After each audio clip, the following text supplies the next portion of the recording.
Hi, my name is Henry.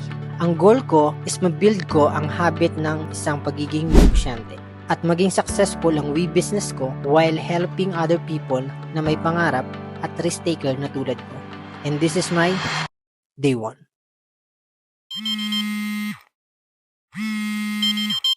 Itong habit na to, guilty ako lagi dahil hindi ko siya masunod-sunod since then.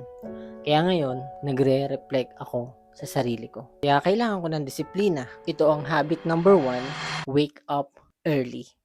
Napansin ko sa sarili ko, everyday na lang.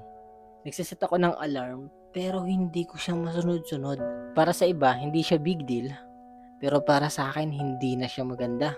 Hindi na kasi tayo pabata. Kaya ngayon, kailangan ko na maging intentional. Araw-araw.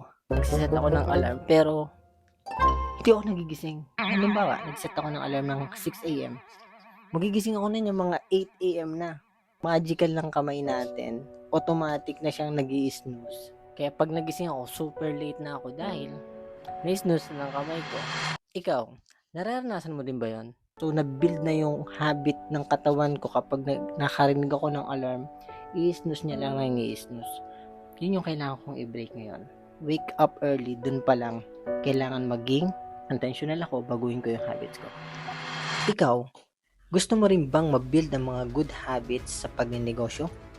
Tara, samahan mo akong tuklasin at daanan ang iba't ibang uri ng mga proseso.